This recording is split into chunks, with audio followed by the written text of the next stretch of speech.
दोस्तों एक बार फिर से हम आपके लिए Indian air force airman group Y medical assistant form fill up 2026 apply online process की अपडेट लेके आ चुके हैं। किस तरह से आप एयरमैन इंटेक 1/2027 के लिए group Y non technical medical assistant trade की पोस्ट के लिए अपने फॉर्म अप्लाई कर सकते हो। स्टेप बाय स्टेप कंप्लीट जानकारी आपको इस वीडियो में दी जाएगी। लास्ट डेट की अपडेट है, अंतिम मौका है, केवल 3 ही दिन शेष रह गए हैं, तो आप जल्द से जल्द अपना फॉर्म अप्लाई कर ले। अंतिम समय का वेट न करें, आखिरी समय में कोई भी प्रॉब्लम आपके सामने फेस हो सकती है। फॉर्म अप्लाई करते समय आप किस प्रकार से अपनी पर्सनल या फिर क्वालिफिकेशन की डिटेल फिल करोगे, कैसे आपको अपना लाइव फोटो कैप्चर करना होगा, डॉक्यूमेंट सिग्नेचर कैसे कितने केबी में आपको अपलोड करने होंगे। फॉर्म अप्लाई करते समय अगर आपके सामने कोई भी टेक्निकल प्रॉब्लम आ रही है तो उसका हल भी आपको इस वीडियो में मिल जाएगा। अंतिम समय में फॉर्म भरते समय आपको कोई भी ऐसी गलती या फिर मिस्टेक नहीं करनी होगी जिसको करने से आपका एप्लीकेशन फॉर्म रिजेक्ट हो सकता है। किन किन कारणों से आपका फॉर्म रिजेक्ट हो सकता है, कैसे आपको अपना फॉर्म रिजेक्ट होने से बचाना होगा।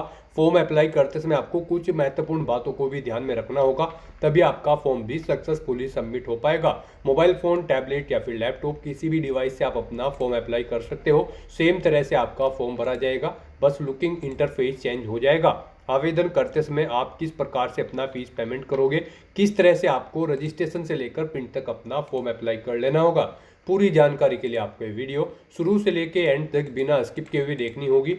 इस वीडियो को पूरा देखने पर ही आपके सभी सवाल और डाउट क्लियर होंगे। तो चलिए दोस्तों, बिना कोई वक्त गंवाए शुरू करते हैं IAF airman group Y medical assistant form fill up की पूरी जानकारी। फॉर्म भरने से पहले आपको सबसे पहले हमारी वेबसाइट IND सरकारी नौकरी के इस पेज पर विजिट करना होगा, जिसका लिंक आपको नीचे description plus first comment box में मिल जाएगा। और हमारे इस पेज पर विजिट करके आप यहां से IAF airman group Y medical assistant का फॉर्म अप्लाई कर सकते हो। इंडियन एयरफोर्स भारतीय वायुसेना की ओर से एयरमैन इंटेक 1/2027 का नोटिफिकेशन रिलीज कर दिया गया है। Group Y non technical medical assistant trade की पोस्ट है। लास्ट डेट ऑनलाइन आवेदन करने की 1 फरवरी 2026 है। अंतिम मौका है, केवल 3 ही दिन शेष रह गए हैं। 26,900 सैलरी है। क्वालिफिकेशन की बात की जाए तो 12वीं पास प्लस डिप्लोमा से आप अप्लाई कर सकते हो। एज लिमिट भी आप देख सकते हो यहाँ पर, जो मेडिकल असिस्टेंट 10+2 है उनके लिए 1 जनवरी 2006 से 1 जनवरी 2010 के बीच में होना चाहिए जन्म आपका। और मेडिकल असिस्टेंट डिप्लोमा BSc के लिए यहाँ पर 1 जनवरी 2003 से 1 जनवरी 2008 के बीच में अनमैरिड, और मैरिड के लिए 1 जनवरी 2003 से 1 जनवरी 2006 के बीच में जन्म होना चाहिए। ये दोनों दिन भी इसमें जोड़ के आप कैलकुलेट कर सकते हो। 550 रुपये यहाँ पर फीस है प्लस GST। ऑनलाइन मोड से आप फीस पेमेंट करोगे। Physical fitness test, written test, adaptability test और मेडिकल एग्जामिनेशन के आधार पे आपका सिलेक्शन होगा। ऑनलाइन आप ऑल इंडिया से अप्लाई कर सकते हो। ifrecruitment.edcl.co.in/airman इस पोर्टल से आपको फॉर्म अप्लाई कर लेना होगा। इंपोर्टेंट लिंक सेक्शन के अंतर्गत ऑफिशियल नोटिफिकेशन PDF लिंक पर क्लिक करके आप इसके PDF डाउनलोड कर सकते हो। इसमें आपको एलिजिबिलिटी क्राइटेरिया की डिटेल यहाँ पर देखने को मिल जाएगी। कुछ टर्म एंड कंडीशंस आपको दी गई है, वो आप चेकआउट कर ले। Selection criteria, scheme of examination आप चेकआउट कर सकते हो, क्या आपका पैटर्न रहेगा। हाइट, चेस्ट रनिंग आपको कितनी करनी होगी, फिजिकल क्राइटेरिया की डिटेल आप चेकआउट कर सकते हो। फॉर्म अप्लाई करने के लिए भी कुछ इंपॉर्टेंट इंस्ट्रक्शंस आपको यहाँ पर देखे, वो भी आप चेकआउट कर सकते हो, किस तरह से आपको यहाँ पर अपना फॉर्म फाइनली सबमिट करना होगा। तो आवेदन करने से पहले आपको नोटिफिकेशन की PDF पूरा पढ़ना अनिवार्य है। इसको पूरा पढ़ने से ही आपके सभी सवाल डाउट क्लियर होंगे। PDF रीड आउट करने के बाद में आपको अप्लाई ऑनलाइन के इस लिंक पर क्लिक करना होगा, तो आपके सामने ऑनलाइन आवेदन करने का ये ऑफिशियल पोर्टल ओपन हो जाएगा। गाइड, यहाँ पर अगर आपने पहले से रजिस्ट्रेशन कर रखा है तो आपको अपनी ईमेल ID यहाँ पर एंटर करनी है, अपना पासवर्ड आपको एंटर करना है, ये कैप्चा कोड आपको यहाँ पर एंटर करना है, और उसके बाद साइन इन के इस ऑप्शन पर क्लिक करते हुए साइन इन करके आपको अपना फॉर्म अप्लाई कर लेना है। और अगर आप इस भर्ती के लिए फर्स्ट टाइम अप्लाई करने जा रहे हो तो सबसे पहले यहाँ पर आपको अपना रजिस्ट्रेशन करना होगा। उसके लिए आपको यहाँ पर साइन अप का ये टैब दिया गया है, आप इस पर क्लिक करें। उसके बाद आपके सामने यहाँ पर कुछ इस तरह से इंटरफेस ओपन होगा। यहाँ पर रजिस्ट्रेशन करने के लिए आपके पास 3 ऑप्शन है। आप यहाँ पर डिजी लॉकर के थ्रू रजिस्ट्रेशन कर सकते हैं, उस पर रजिस्टर करके। और अगर आपने अभी तक डिजी लॉकर पर अपना अकाउंट नहीं क्रिएट किया है तो आप उस पर रजिस्टर करके अपना अकाउंट क्रिएट करके फिर अप्लाई कर सकते हो, या फिर आप डायरेक्टली यहाँ पर रजिस्टर करके आप अपना फॉर्म अप्लाई कर सकते हो। यहाँ पर अगर आप थर्ड ऑप्शन यूज करते हैं, आप डायरेक्टली रजिस्ट्रेशन करना चाहते हैं, तो फिर आप इसके सामने क्लिक हियर के इस लिंक पर क्लिक करें। उसके बाद आपके सामने यहाँ पर कुछ इस तरह से इंटरफेस शो होगा। यहाँ पर आपको अपनी बेसिक इन्फॉर्मेशन प्रोवाइड कराते हुए अपना रजिस्ट्रेशन करना होगा। सबसे पहले यहाँ पर आपको अपना नाम एंटर करना है 10वीं की मार्कशीट के अकॉर्डिंग। फुल नेम यहाँ पर आपको एंटर करना होगा। उसके बाद आपको अपना मोबाइल नंबर यहाँ पर एंटर करना है। वही मोबाइल नंबर एक बार फिर से एंटर करके उसे कंफर्म कर लेना है। अपना ईमेल एड्रेस यहाँ पर आप एंटर करें, 2 बार एंटर करना होगा कंफर्मेशन के लिए। और फिर गाइज आपको यहाँ पर जनरेट ओटीपी के इस ऑप्शन पर क्लिक करना है। फिर आपके सामने ये कैप्चा ऑथेंटिकेशन मोड ओपन होगा। यहाँ पर आपको ये कैप्चा कोड इस बॉक्स में एंटर करना है और उसके बाद सबमिट के इस ऑप्शन पर क्लिक करना है। फिर आपके रजिस्टर्ड मोबाइल नंबर और ईमेल आईडी पर ओटीपी सबमिट किए गए हैं, वो ओटीपी आपको यहाँ पर एंटर करने हैं और वैलिडेट के ऑप्शन पर क्लिक करते हुए अपना मोबाइल नंबर और ईमेल आईडी यहाँ पर वेरीफाई कर लेने हैं, वैलिडेट कर लेने हैं। उसके बाद गाइज आपको यहाँ पर आई एग्री के चेकबॉक्स को ओके करना है डिक्लेरेशन सेक्शन में। फिर आपको ये कैप्चा कोड यहाँ पर एंटर करना है और उसके बाद रीवेरीफाई के इस ऑप्शन पर क्लिक करना है। फिर आपने पीछे रजिस्ट्रेशन में जो अब तक डिटेल प्रोवाइड कराई है उसका प्रीव्यू आपको शो कर दिया गया है। आपको इन्हें चेकआउट करना है, इनके सामने इन चेकबॉक्सेस को ओके करना है और उसके बाद गाइज आपको सबमिट के इस ऑप्शन पर क्लिक करना है। इस तरह से यहाँ पर आपका रजिस्ट्रेशन सक्सेसफुली कंप्लीट हो चुका है। आपके रजिस्टर्ड मोबाइल नंबर और ईमेल आईडी पर आपकी यूजर आईडी और एक डिफॉल्ट पासवर्ड सबमिट कर दिया गया है। गाइज आपको यहाँ पर अपना पासवर्ड चेंज करना होगा। उसके लिए आपको अब यहाँ पर लॉग आउट के इस ऑप्शन पर क्लिक करके लॉग आउट कर लेना है और फिर अपना पासवर्ड चेंज करना है। तो आपको अपनी यूजर आईडी और पासवर्ड केयरफुली नोट डाउन करके रख लेना है फ्यूचर यूज के लिए। तो यहाँ पर अब आप लॉग आउट के इस ऑप्शन पर क्लिक करें। फिर आपके सामने कुछ इस तरह से इंटरफेस ओपन होगा। अब यहाँ पर आपको अपनी ईमेल आईडी एंटर करनी है। गाइज आपने जो रजिस्ट्रेशन करते समय ईमेल आईडी प्रोवाइड कराई थी उसे आपकी यूजर आईडी बना दिया गया है। तो आपको यहाँ पर अपनी ईमेल आईडी एंटर करनी है।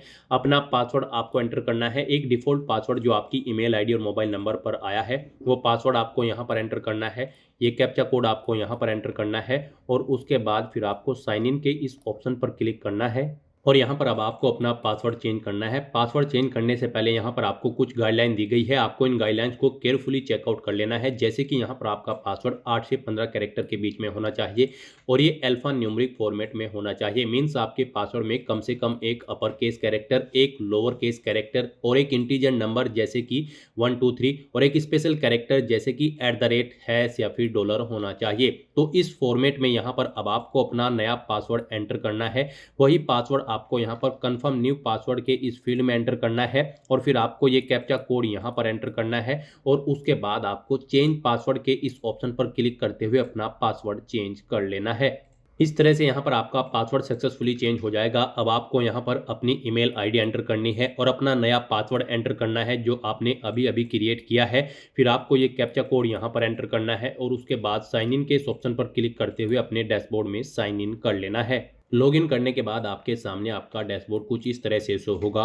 अब यहाँ पर आपको अपना फॉर्म अप्लाई करने के लिए गो टू एप्लीकेशन के इस टैब पर क्लिक करना है। फिर आपके सामने यहाँ पर फॉर्म अप्लाई करने से पहले कुछ जनरल इंस्ट्रक्शंस शो होंगे। आपको इन्हें केयरफुली रीड आउट करना है। इस पेज को नीचे स्क्रॉल डाउन करना है, इन दोनों चेकबॉक्सेस को ओके करना है और उसके बाद गाइज आपको सेव एंड नेक्स्ट के इस ऑप्शन पर क्लिक कर देना है।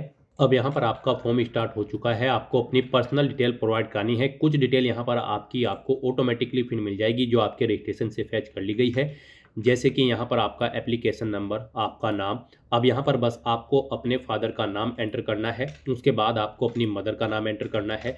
अपना जेंडर आपको सेलेक्ट करना है, आप मेल है या फिर फीमेल। उसके बाद आपको अपनी नेशनलिटी यहाँ पर सेलेक्ट कर लेनी है, आप इंडियन है या फिर नेपालीज। उसके बाद यहाँ पर गाइज आपको अपना मैरिटल स्टेटस सेलेक्ट करना है, आप मैरिड हो या फिर अनमैरिड कैंडिडेट हो। फिर आपको यहाँ पर कैटेगरी सेलेक्ट करनी है, आप जिस कैटेगरी के लिए अप्लाई करना चाहते हैं, मेडिकल असिस्टेंट फार्मा या फिर मेडिकल असिस्टेंट 10+2 कैटेगरी। आप जिस भी कैटेगरी के लिए अप्लाई करना चाहते हैं वो ऑप्शन यहाँ पर सेलेक्ट करें। उसके बाद यहाँ पर आपको अपनी डेट ऑफ बर्थ सेलेक्ट करनी है, इस ऑप्शन पर क्लिक करते हुए कैलेंडर में से। इस तरह से अपनी पर्सनल डिटेल प्रोवाइड करने के बाद फिर गाइज आपको यहाँ पर सेव एंड नेक्स्ट के इस ऑप्शन पर क्लिक करना है। नेक्स्ट यहाँ पर आपको अपनी कम्युनिकेशन डिटेल प्रोवाइड करनी है। गाइज यहाँ पर सबसे पहले आपको अपना कोरोस्पोंडेंस एड्रेस एंटर करना है। यहाँ पर आप अपना कोरोस्पोंडेंस एड्रेस एंटर करें। उसके बाद यहाँ पर आपको अपना परमानेंट एड्रेस एंटर करना है। आप अपना परमानेंट एड्रेस यहाँ पर एंटर करें और अगर आपका परमानेंट एड्रेस आपके कोरोस्पोंडेंस एड्रेस के अकॉर्डिंग सेम है तो आप यहाँ पर each permanent address same as correspondence address में यस के इस ऑप्शन पर क्लिक कर दें, ऑटोमेटिकली आपका परमानेंट एड्रेस आपके कोरोस्पोंडेंस एड्रेस के अकॉर्डिंग यहाँ पर फिल हो जाएगा। उसके बाद यहाँ पर आपको अपने आधार कार्ड के लास्ट के 4 डिजिट एंटर करने हैं और फिर आपको सेव एंड नेक्स्ट के इस ऑप्शन पर क्लिक कर देना है। नेक्स्ट यहाँ पर आपको अपनी एजुकेशनल क्वालिफिकेशन की डिटेल प्रोवाइड करनी है। गाइड आप हमारी ऑफिशियल वेबसाइट से चेकआउट कर सकते हो क्वालिफिकेशन। अगर आप मेडिकल असिस्टेंट 10+2 के लिए अप्लाई कर रहे हैं तो आपका 12वीं क्लास पास आउट होना जरूरी है या फिर इसके इक्विवेलेंट एग्जाम पास आउट होना जरूरी है विद फिजिक्स, केमिस्ट्री, बायोलॉजी और इंग्लिश सब्जेक्ट के। इनमें आपके कम से कम 50% मार्क्स होने चाहिए 12वीं क्लास में, और इंग्लिश में भी आपके 50% मार्क्स कम से कम होने रिक्वायर्ड है। या फिर यहाँ पर आपने 2 साल का वोकेशनल कोर्स कंप्लीट कर रखा हो फिजिक्स, केमिस्ट्री, बायोलॉजी और इंग्लिश सब्जेक्ट के साथ 50% मार्क्स के साथ, और इंग्लिश में यहाँ पर भी आपके 50% मार्क्स होने रिक्वायर्ड है। और अगर आप मेडिकल असिस्टेंट, डिप्लोमा या फिर बीएससी फार्मेसी के लिए अप्लाई कर रहे हैं तो फिर आपका 12वीं क्लास पास आउट होना जरूरी है फिजिक्स, केमिस्ट्री, बायोलॉजी और इंग्लिश सब्जेक्ट के साथ 50% मार्क्स के साथ, और इंग्लिश में भी आपके 50% मार्क्स होने चाहिए। साथ ही साथ आपके पास डिप्लोमा या फिर बीएससी फार्मेसी की डिग्री होनी चाहिए 50% मार्क्स के साथ, और आपके पास वैलिड रजिस्ट्रेशन होना चाहिए स्टेट फार्मेसी काउंसिल से या फिर फार्मेसी काउंसिल ऑफ इंडिया से। तो यहाँ पर अब आपको आपने जो भी कैटेगरी सिलेक्ट की होगी उसके अकॉर्डिंग यहाँ पर आपको आपकी क्वालिफिकेशन के ऑप्शन मिलेंगे। यहाँ पर अगर आपने 10+2 कैटेगरी सिलेक्ट की है तो आपको यहाँ पर ऑप्शन दिए गए हैं, आपने 12वीं क्लास या फिर इसके इक्विवेलेंट एग्जाम पास आउट कर रखा है फिजिक्स, केमिस्ट्री, बायोलॉजी और इंग्लिश सब्जेक्ट के साथ, या फिर आपने 2 साल का वोकेशनल कोर्स कर रखा है। आप अपने अकॉर्डिंग ऑप्शन सेलेक्ट करेंगे। मान लीजिए आपने 10+2 कर रखा है तो फिर यहाँ पर आपसे पूछा गया है कि क्या आपको 12वीं क्लास यहाँ पर आपने 50% मार्क्स के साथ पास आउट कर रखी है और इंग्लिश में भी आपके 50% मार्क्स है 12वीं में, तो यहाँ पर आपको येस ऑप्शन सेलेक्ट करना होगा। फिर यहाँ पर आपको आपकी स्ट्रीम ऑटोमेटिकली फील्ड मिलेगी अगर आप यहाँ पर ये फर्स्ट ऑप्शन सेलेक्ट करते हैं। कैटेगरी आपने पीछे जो सिलेक्ट की होगी वो यहाँ पर आपको मिलेगी। यहाँ पर अब आपको अपना बोर्ड का नाम सिलेक्ट करना है जिस बोर्ड से आपने अपनी 12वीं क्लास पास आउट की है। उसके बाद यहाँ पर आपसे पूछा गया है कि क्या आपका रिजल्ट यहाँ पर परसेंटेज में था, सीजीपीए में या फिर ग्रेड, जिस भी मार्किंग सिस्टम में था आप अपने अकॉर्डिंग ऑप्शन सेलेक्ट करेंगे आपके रिजल्ट का मोड। फिर यहाँ पर आपको अपनी 12वीं की परसेंटेज एंटर करनी है। यहाँ पर आप कुछ इस तरह से अपनी परसेंटेज एंटर करेंगे। अगर 80% है तो आप 80 लिखेंगे, बस आपकी यहाँ पर 80% काउंट की जाएगी। तो यहाँ पर आपको अपनी 12वीं क्लास की परसेंटेज एंटर कर देनी है। उसके बाद यहाँ पर आपको सब्जेक्ट्स की डिटेल प्रोवाइड करनी है। सबसे पहले यहाँ पर आपको इंग्लिश की डिटेल प्रोवाइड करनी है, इंग्लिश सब्जेक्ट की। इंग्लिश सब्जेक्ट में आपने कितने मार्क्स ऑब्टेन किए थे वो आपको एंटर करने हैं। टोटल कितने मार्क्स थे जिसमें से आपने मार्क्स ऑब्टेन किए हैं वो आपको एंटर करने हैं। इसके अकॉर्डिंग आपके परसेंटेज यहाँ पर मार्क्स की आपको शो कर दी जाएगी। फिर ऐसे ही यहाँ पर आपको केमिस्ट्री में आपने कितने मार्क्स ऑब्टेन किए थे वो आप एंटर करें। टोटल कितने मार्क्स थे वो आप यहाँ पर एंटर करें। इनके अकॉर्डिंग आपकी परसेंटेज यहाँ पर शो कर दी जाएगी। इस तरह से यहाँ पर आपको अपने इंग्लिश, केमिस्ट्री, फिजिक्स और बायोलॉजी मार्क्स की डिटेल एंटर कर देनी है। उसके बाद यहाँ पर आपसे पूछा गया है कि क्या आपके पास कोई एडिशनल मार्कशीट है किसी पर्टिकुलर सब्जेक्ट की। अगर है तो आप यस करेंगे, नहीं है तो आप नो ऑप्शन सेलेक्ट करेंगे। इस तरह से अपनी क्वालिफिकेशन की डिटेल प्रोवाइड करने के बाद गाइज फिर आपको यहाँ पर सेव एंड नेक्स्ट के इस ऑप्शन पर क्लिक करना है। नेक्स्ट यहाँ पर आपको अपनी कुछ एडिशनल डिटेल प्रोवाइड करनी है। सबसे पहले यहाँ पर आपको बताना है आपकी बॉडी पर कोई कट या तिल का निशान है तो उस पैलेस का नाम यहाँ पर आपको एंटर कर देना है। नहीं है तो यहाँ पर आपको नो मार्क एंटर करना है। उसके बाद यहाँ पर आपको अपनी हाइट सेंटीमीटर में एंटर करनी है। अपने जूते का साइज यहाँ पर आपको सिलेक्ट करना है। फिर यहाँ पर गाइड आपको बताना है आपकी कमर का साइज क्या है, सेंटीमीटर में ही आपको ये भी एंटर करना होगा। फिर आपको अपनी चेस्ट का साइज यहाँ पर सेंटीमीटर में एंटर करना है। उसके बाद यहाँ पर आपसे पूछा गया है कि क्या आपके पास एनसीसी का सर्टिफिकेट है। अगर है तो आप यस ऑप्शन सेलेक्ट करेंगे और फिर सेलेक्ट करेंगे ABC कौन सा सर्टिफिकेट है और सर्टिफिकेट का नंबर यहाँ पर देंगे। नहीं है तो नो ऑप्शन सेलेक्ट कर ले। फिर आपसे पूछा गया कि क्या आप बेटे हैं किसी सर्विंग या फिर रिटायर्ड या फिर डिस्चार्ज या फिर डिसीज एयरफोर्स पर्सनल या ऑफिसर एयरमैन के। अगर है तो आप यस ऑप्शन सेलेक्ट करेंगे, नहीं है तो नो ऑप्शन सेलेक्ट करेंगे। फिर आपसे पूछा गया कि क्या आपको कभी डिस्चार्ज किया गया है इंडियन आर्मी या फिर इंडियन नेवी या फिर किसी अन्य गवर्नमेंट ऑर्गेनाइजेशन से। अगर किया गया है तो यस करेंगे, उसका ऑर्गेनाइजेशन का नाम देंगे, नहीं तो नो ऑप्शन सेलेक्ट करेंगे। फिर अगर आपको यहाँ पर कोई मेजर इलनेस यानी कि कोई मेजर बीमारी है तो उसकी जानकारी यहाँ पर आप देंगे, जैसे कि कोई आपकी अगर सर्जरी हुई है या फिर यहाँ पर आपको कोई एलर्जी वगैरह है तो उसकी डिटेल आप देंगे। अपनी फैमिली की मेडिकल हिस्ट्री यहाँ पर आप देंगे। उसके बाद आपसे पूछा गया है कि क्या आप हिंदी और इंग्लिश लैंग्वेज के अलावा भी कोई लैंग्वेज जानते हैं। अगर जानते हैं तो यस करें और फिर यहाँ पर उस लैंग्वेज का नाम दें। नहीं जानते हैं तो नो ऑप्शन सेलेक्ट करें। फिर यहाँ पर आपको बताना है किस स्थान से आप अपना एप्लीकेशन फॉर्म भर रहे हैं, ये फॉर्म। उसके बाद यहाँ पर आपको अपनी टेस्ट सिटी की प्रेफरेंस देनी है। यहाँ पर आपको 5 चॉइसेस दी गई है, आप अपनी 5 टेस्ट सिटी यहाँ पर सेलेक्ट कर ले अपनी चॉइस के अकॉर्डिंग। आप यहाँ पर जिस सिटी को जिस नंबर पर प्रेफरेंस देना चाहते हैं टेस्ट के लिए, उसे उस नंबर पर यहाँ पर सेलेक्ट कर ले। इस तरह से यहाँ पर आपको 1 बाय 1 करके 5 टेस्ट सिटी सेलेक्ट कर लेनी है।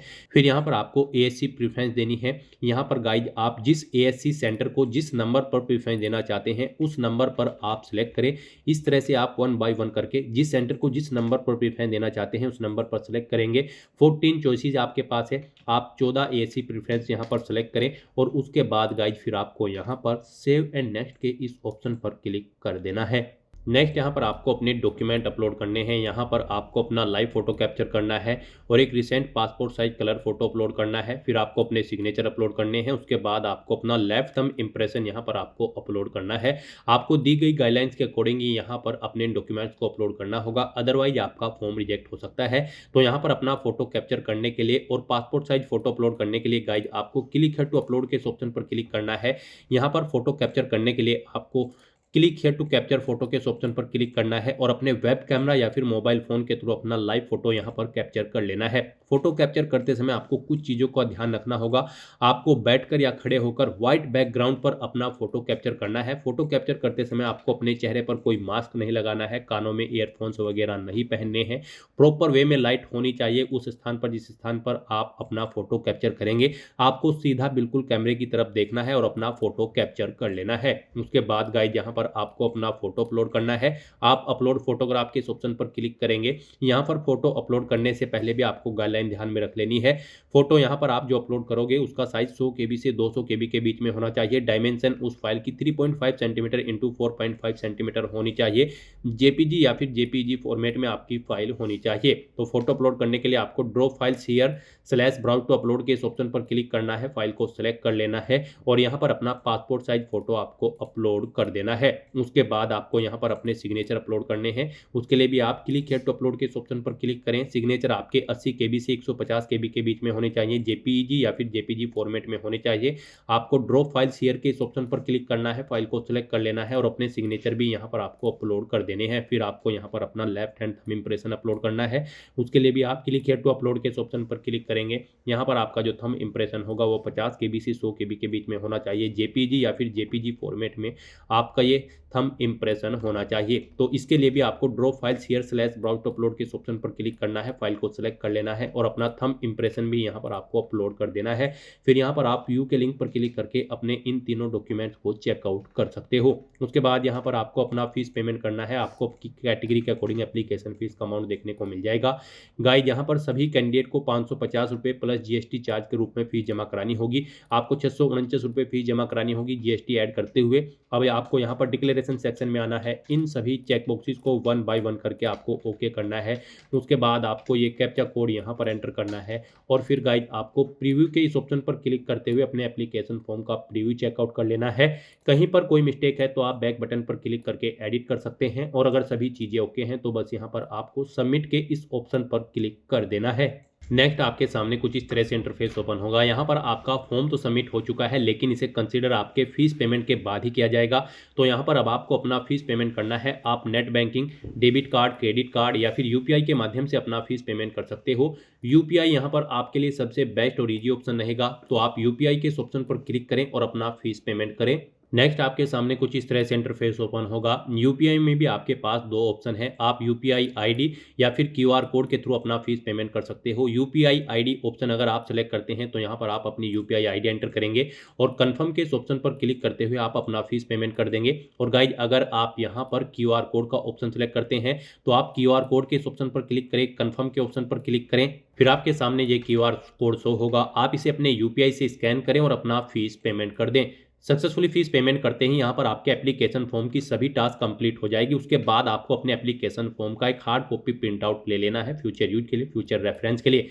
और फिर आप अपने डैशबोर्ड में भी जाकर चेकआउट कर सकते हो कि आपका फॉर्म सक्सेसफुली सबमिट हो चुका है या फिर नहीं। तो दोस्तों ऐसे आप Indian air force airman group Y non technical medical assistant की इस भर्ती के लिए अपना फॉर्म अप्लाई कर सकते हो बिना कोई मिस्टेक किए हुए। आज की इस वीडियो में बस इतना ही। आई होप ये वीडियो आपको पसंद आई होगी। अगर पसंद आई हो तो इसे लाइक और शेयर करें। चैनल पर नए हो तो इसे सब्सक्राइब कर लें। Thanks for watching.